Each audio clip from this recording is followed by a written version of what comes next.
तो Xiao fight करने वाला है ओल्ड मूगू से, जो कि है मास्टर याओ का बहुत पुराना दोस्त और एनिमी, जो कि हम लोगों को दिखाया गया था बैटल टू द हेवंस शुरू होने से भी पहले एक फाइट में, जिसके साथ मिलकर हैनफेंग मास्टर याओ को मार देता है। वही मूगू जो कि इतना ज्यादा पावरफुल है, जो कि 2 जोन क्लास में है, वो अब आने वाला है पिल टावर में और वो ज़ियाओ को बहुत भयानक वही टक्कर देने वाला है। और वो ज़ियाओ के फ्लेम मंत्र को लेने के लिए आया है, क्योंकि वो कहता है कि वो फ्लेम मंत्र असल में उसी का था, लेकिन मास्टर याओ ने चालाकी से उससे उसको ले लिया था। इसी बंदे के पास हैनफेंग की ओशन हार्ट फ्लेम भी है और हम लोग का ज़ियाओ सिर्फ 2 जोंग पर है और ये बंदा ज़ियाओ को टपकाने ही वाला होता है, लेकिन तभी ज़ियाओ बनाता है 4 कलर का एंग्री बुद्धा लोटस और उनके बीच में टकरार होने से पहले यहाँ पर कोई और आ जाता है, जो कि मास्टर याओ का एक और फ्रेंड हैगा, जो कि इस पूरे पिल टावर को संभाल कर रखे हुए हैं। सो लेडीज एंड जेंटलमैन, चलिए वीडियो को शुरू करते हैं।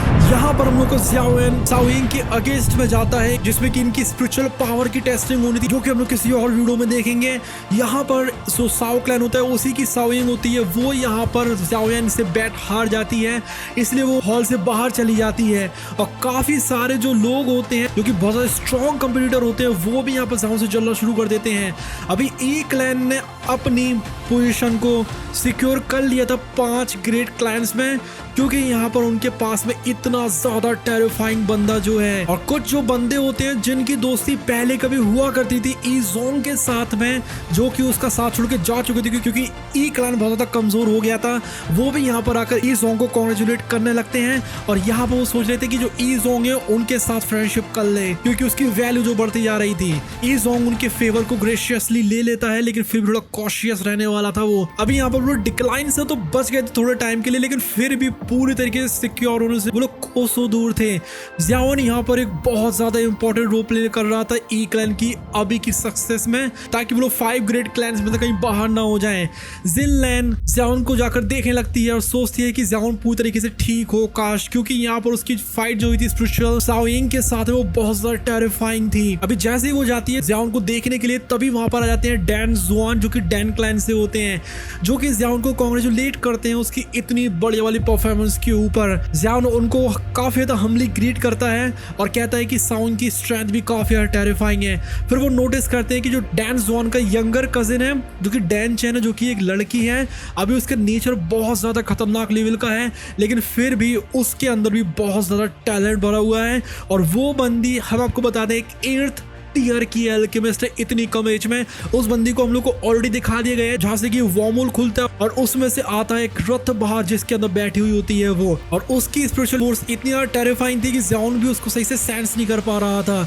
डैन जुआन एक वार्म इन्विटेशन देते हैं ज़ियाओ को, जिससे कि वो आकर डैन मैनर को विजिट कर सके, जहां पर कि वो लोग डिस्कस करेंगे उनके इंटरेस्ट के ऊपर और वो लोग किस तरीके से एक दूसरे के साथ रहकर फायदा कर सकते हैं एक दूसरे का। इसके बाद डैन जुआन चले जाते हैं और जो ज़ियाओ है वो सोचने लगता है कि उसने जो स्ट्रेंथ दिखाई है उसकी वजह से बाकी सारे लोग उसकी रिस्पेक्ट करने लगे हैं। लेकिन कुछ ही मूवमेंट बाद एल्डर चैंग यहाँ पर आ जाते हैं, जो कि पिल टावर के बहुत ज्यादा जाने माने एल्डर थे, और वो ई जोंग को करते हैं कांग्रेचुलेट और ज़ियाओ के टैलेंट को भी एक्नॉलेज करते हैं। एल्डर चैंग हिंट करते हैं कि उसने एल्केमी वगैरह ज़ियाओ के मास्टर याओ चैन से सीखी थी कुछ हद तक, और जो ज़ियाओ डिसाइपल है मास्टर याओ को, उसके लिए वो एडमायरेशन दिखाते हैं, क्योंकि मास्टर याओ को डिसाइपल सिर्फ और सिर्फ कोई किस्मत वाला ही बन सकता था। एल्डर चैंग इनवाइट करते हैं ज़ियाओ को, इससे कि वो पिल टावर को आकर विजिट कर सके पिल गैदरिंग से पहले। वो सजेस्ट करते हैं कि अगर वो आएगा तो उसको यहाँ पर काफ़ी सारी चीज़ें पता चल जाएंगी इस पिल टावर के बारे में, कंपटीशन के बारे में।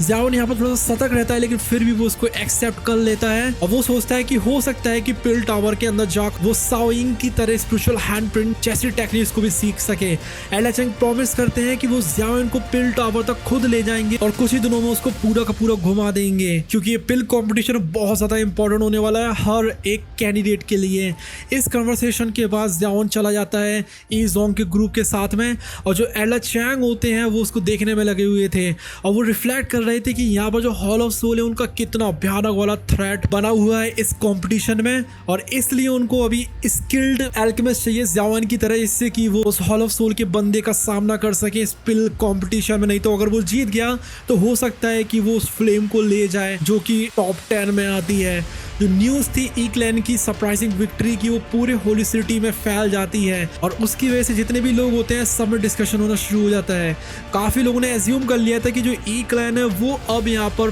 5 ग्रेट क्लैन में से बाहर होने वाला है, लेकिन फिर भी यहाँ पर एक टॉप स्पॉट ले लिया उन्होंने। ये जो अभी हल्का फुल्का कंपटीशन हुआ था इसके लिए उनकी जो उम्मीद रहती है वो ई क्लैन में काफी जाग गई थी और उन्होंने जब नाम सुना था ज़ाओयन का तो भी काफी ज्यादा शौक रह गए थे कि उस बंदे ने शाओयिंग को भी बैट में हरा दिया। ज़ाओयन का जो नेम होता है वो काफी ज्यादा फैलना शुरू हो जाता है, उसकी वजह से वो एक सेलिब्रिटी की तरह बन गया था इस रीजन में। उसकी जो अटेंशन रहती है वो काफी ज्यादा ग्रो होती जा रही थी, इसलिए ज़ाओयन पब्लिक की आई से दूर चला जाता है और अपने जो दिन रहता है वो ई मैनर में अकेले में बिताता है और यहाँ पर वो प्रैक्टिस करता है स्पिरिचुअल हैंड प्रिंट टेक्निक जो कि उसने सीखी थी शाओयिंग को देखकर। टाइम पास होता जाता है जैसे जैसे वो ट्रेनिंग करता रहता है और जो पिल गैदरिंग रहती है जो कि बहुत ज़्यादा बड़ा कंपटीशन होता है पूरे डाउकी कॉन्टिनेंट के ऊपर, वो पास आती जा रही थी। जो होली पिल सिटी होती है वो जल्दी ही बहुत सारे लोगों से भर जाती है जो कि सारे कॉर्नर्स में से आए थे सेंट्रल प्लेन्स के और वो इस कंपटीशन को देखने के लिए आए थे। उसी दौरान जो ज़ाओयन रहता है वो प्रोग्रेस करता रहता है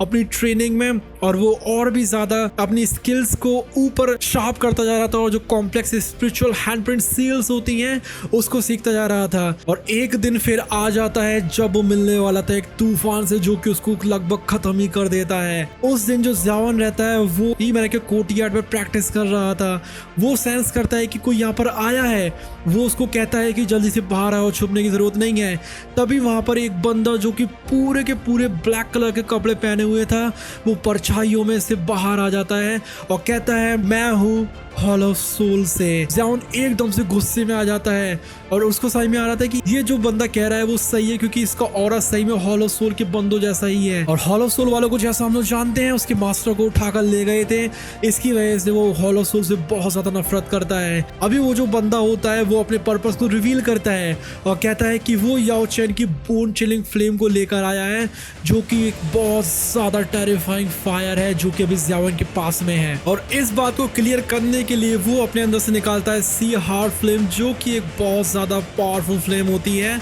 जिसकी वजह से एक डेंजर बन जाता है। ज़ाओयन अपने आप को प्रिपेयर कर लेता है क्योंकि उसको समझ में आ गई थी कि ये जो हॉल ऑफ सोल का बंदा है वो पावरफुल फ्लेम्स को भी लिए हुए है और इसका मतलब ये भी है इसके पास स्पिरिचुअल आर्टिफैक्ट्स भी बहुत ज्यादा तगड़े वाले होंगे और इसलिए वो यहाँ पर बोन चिलिंग फ्लेम को लेकर ही रहेगा ज़ाओयन से। इसलिए यहाँ पर बैटल होना तो तय था उस छोटे से कोर्टयार्ड में होली पिल सिटी के। वहां पर ये जो बंदा रहता है हॉल ऑफ सोल का वो यूज करता है स्पिरिचुअल लॉक को जिससे कि बाकी बंदे सेंस नहीं कर पाए इस बैटल को।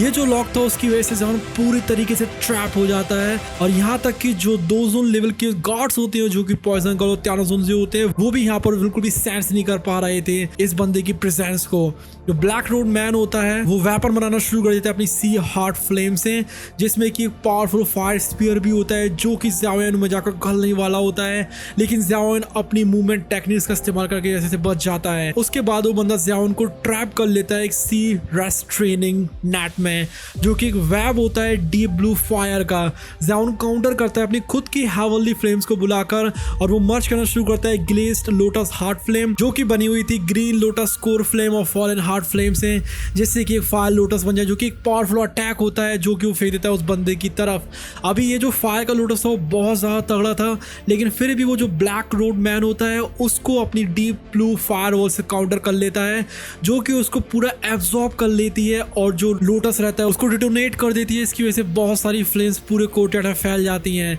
ज़ाओयन को जो अर्थ डीमन पपेट होता है उसको वो बुला लेता है जिससे कि यहाँ पर उस बंदे की सी हार्ट फ्लेम को वो रोक सके, लेकिन कुछ भी क्यों ना हो ज़ाओयन यहाँ पर टिका रहता है और उसको पता थी कि उसको कुछ ना कुछ तो करना पड़ेगा इस स्पिरिचुअल लॉक तोड़ने के लिए, नहीं तो यहाँ से वो बाहर नहीं निकल पाएगा। उसके जो पावरफुल ब्लोस होते हैं उसकी वजह से बैरियर में सिर्फ और सिर्फ थोड़ी सी रिपल सी बन रही थी, वो चाहे कितनी भी कस के उसे मुक्के मार ले। इससे पता चल जाता है कि वो जो ब्लैक मैन है उसकी स्ट्रेंथ कितनी ज्यादा टेरिफाइंग है। जो ज़ाओयन है वो एस्टिमेट करता है कि ये जो बंदा है वो 3 या 4 स्टार का 2 जोन तो होगा ही होगा जो कि ज़ाओयन से सीधा एक लेवल ऊपर है क्योंकि ज़ाओयन सिर्फ 2 जोन का 4 स्टार का बंदा है। और ये सोचकर ज़ाओयन को लग रहा था कि यहाँ पर वो मारा जाएगा इस बंदे के हाथों से, इसलिए यहाँ पर ज़ाओयन अपनी सारी बची खुची फ्लेम्स को भी निकाल लेता है जिसमें कि रेयर लाइफ ट्रांसफॉर्मेशन फ्लेम भी होती है और उसके पास अब 4 फ्लेम्स हो चुकी थी। अब वो शुरू करता है उस टेक्निक को जिससे कि वो 4 हेवनली फ्लेम्स को मिलाने वाला था, जिससे कि जो ब्लैक रोड मैन होता है उसके भी थोड़े से होश होना शुरू हो जाते हैं, क्योंकि वो सोचता है कि मेरे पास सिर्फ एक हेवनली फ्लेम है, तुम्हारे पास 4 रहेंगी। इसलिए वो थोड़ा सा डर जाता है। वो सोचता है कि अगर ये फ्लेम फ्यूजन हुआ तो उसकी वजह से इस बंदे को काफी चोट पहुंच सकती है। इसलिए वो बहुत ज्यादा स्पीड में आता है और ज़ियाओन के पास में आता है पलक झपकते ही, और एक ब्लो देने वाला होता है उसके हेड के ऊपर। जैसे ही लग रहा था कि ज़ियाओन के यहाँ पर चित्र उड़ने वाले हैं, तभी वो जो स्पिरिचुअल लॉक होता है वो एकदम से शैटर होने का शुरू हो जाता है, और जो पूरा कोर्टयार्ड होता है उसमें स्पिरिचुअल एनर्जी फैल जाती है। ये जो डिस्ट्रक्शन था बैरियर किया, उसकी वजह से जितनी भी पावरफुल एक्सटर्नल फोर्स होती है वो अवेकन हो जाती है, और यहाँ पर एक बहुत ज्यादा वास्ट और एंशिएंट और आ जाता है बैटलफील्ड के ऊपर। और तभी उसमें से आवाज आती है ज़ुआन कोंगजी की, जो कि हम लोग के मास्टर याओलाओ का एक बहुत ज्यादा पुराना फ्रेंड, जो कि पिल टावर में भी एक हाई रैंकिंग मेंबर है। वो कहता है उस ब्लैक रोड मैन से कि तुम्हारी हिम्मत कैसे हुई कि यहाँ पर होली पिल सिटी में आकर तुम जो चाहो वो कर सको। ये जो पिल टावर है वो कोई हॉल ऑफ सोल नहीं है जहाँ पर कि तुम कुछ भी कर सको ऐसे ही। अब यहाँ पर जो ब्लैक रोड मैन होता है, जो कि था ओल्ड मूगू, उसका कॉन्फिडेंस पूरा शैटर हो जाता है ज़ुआन कोंगजी जैसे ही उसके पास में आता है, क्योंकि ज़ुआन कोंगजी 2 जोन की 9 स्टार की पीक का बंदा था, और जिस टाइम पर 3000 burning flame out of control हो जाती है, वो अपनी पावर लेवल को हाफ सेंट तक ले जाता है। इसका मतलब ये है कि अभी वो शायद अपनी पावर लेवल को छुपा कर रख रहा है, मतलब इतनी जो टेरिफाइंग लेवल उसकी दिखाई जा रही है वो भी अभी उसकी पूरी पावर नहीं है। और जो ज़ुआन कोंगजी है, यही हम लोगों को दिखाएगा पूरे बैटल टू द हेवंस में पहली बार हाफ सेंट की पावर को, कि वो कितनी ज्यादा टेरिफाइंग होती है। ज़ुआन कोंगजी के आने के बाद जो ओल्ड मूगो रहता है वो यहाँ से चला जाता है, और तभी वहां पर बाहर खड़े हुए त्यार जुनजे और पॉइजन गर्ल अंदर आ जाती हैं। अभी ये जो ज़ुआन कोंगजी है, इसके साथ क्या बात होती है ज़ियाओएन की, और असल में इनके बीच में और मास्टर याओलाओ के बीच में क्या रिलेशन रहा था, और ये लोग अलग कैसे हो गए थे। एक पिल टावर में पहुंच गए, एक ने बना लिया फॉलिंग स्टार पैवेलियन, और एक हमारे मास्टर याओलाओ को हॉलो सोल ने कैप्चर कर लिया है। असल में तीनों के तीनों बहुत अच्छे फ्रेंड्स थे, लेकिन इस टाइम पर ये लोग अलग अलग हो चुके हैं। वो पूरी स्टोरी जानेंगे हम लोग किसी और वीडियो में। और तो और अगर आप लोगों को देखनी है इस पूरे यूट्यूब के ऊपर सबसे बेस्ट वीडियो ज़ियाओएन डाउडी वर्सेस हुन त्याडी डाउडी, जो कि लास्ट फाइट होती है, जो कि मेन विलेन है बैटल टू द हेवंस का, तो उसके लिए आप लोग हमारी मेंबरशिप को ले सकते हैं अभी के अभी। एंड आई प्रॉमिस वो वीडियो इतनी ज्यादा अच्छी है कि आप लोग लिटरली रोने लगोगे उसको एंड तक देखते देखते। अब अगर आप लोगों को जानना है कि क्या होता है उस टाइम पर, जिस टाइम पर ज़ियाओन मिलता है जूनर के फादर से, जो कि एक डाओ सेंट, तो आप लोग इस वाली वीडियो पे क्लिक कर सकते हैं। सो लेडीज एंड जेंटलमैन, आप लोग से मिलते हैं अगली वाली वीडियो में। तब तक के लिए bye bye, love you all, take care.